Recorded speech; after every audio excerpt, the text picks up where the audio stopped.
Breaking news చూస్తున్నాం. సినీ నటి karate కళ్యాణిపై దాడి ఘటనలో YouTuber, social media influencer Siddhamouni Narender ను పంజాగుట్ట పోలీసులు అరెస్ట్ చేశారు. లక్కీ డ్రా పేరుతో మోసాలకు పాల్పడుతున్న అతన్ని రెడ్ హ్యాండెడ్ గా పట్టుకునే క్రమంలో ఈ దాడి జరిగింది. అనంతరం నిందితుడిని కోర్టులో హాజరుపరచగా న్యాయస్థానం రిమాండ్ విధించింది. వివరాల్లోకి వెళితే టీటీడీ పేరుతో నరేందర్ లక్కీ డ్రా నిర్వహిస్తూ మోసాలకు పాల్పడుతున్నాడని కరాటే కళ్యాణి గతంలోనే పంజాగుట్ట పోలీసులకు ఫిర్యాదు చేశారు. 399కే ఫార్చునర్ కారు, ఐఫోన్ వంటి బహుమతులు ఇస్తామని నమ్మిస్తూ అమాయకుల నుంచి డబ్బులు వసూలు చేస్తున్నారని ఆమె ఆరోపించారు.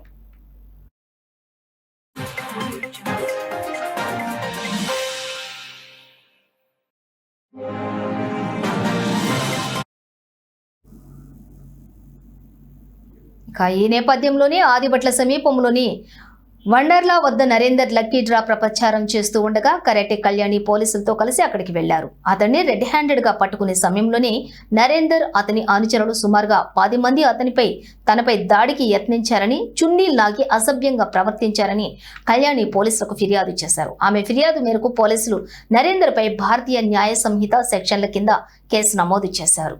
విచారణలో నరేందర్ పై గతంలో మీర్పేట పోలీస్ స్టేషన్ పరిధిలో చైన్ స్నాచింగ్ కేసు కూడా నమోదైనట్లు పోలీసులు గుర్తించారు. ప్రస్తుతం నిందితుడిని రిమాండ్కు తరలించిన పోలీసులు మోసాలు, దాడి ఘటనలపై లోతుగా దర్యాప్తు చేస్తున్నారు.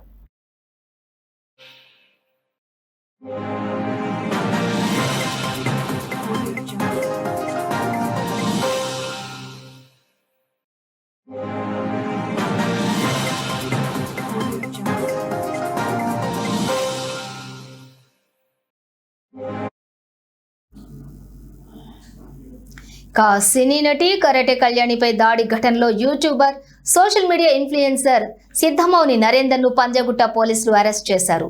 లక్కీ డ్రా పేరుతో మోసాలకు పాల్పడుతున్న అతన్ని రెడ్ హ్యాండెడ్ గా పట్టుకునే క్రమంలో ఈ దాడి జరిగింది. అనంతరం నిందితుడిని కోర్టులో హాజరుపరచగా న్యాయస్థానం రిమాండ్ విధించింది.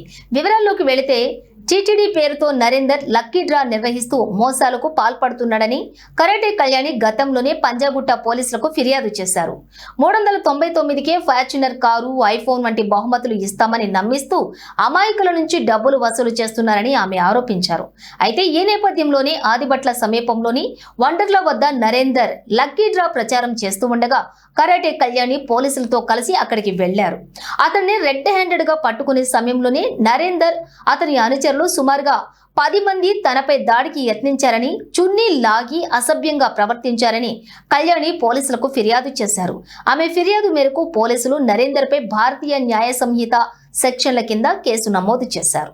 విచారణలో నరేందర్ పై గతంలో మీర్పేట పోలీస్ స్టేషన్ పరిధిలో చైన్ స్నాచింగ్ కేసు కూడా నమోదైనట్లు పోలీసులు గుర్తించారు. ప్రస్తుతం నిందితుడిని రిమాండ్కు తరలించిన పోలీసులు మోసాలు, దాడి ఘటనలపై లోతుగా దర్యాప్తు చేస్తున్నారు.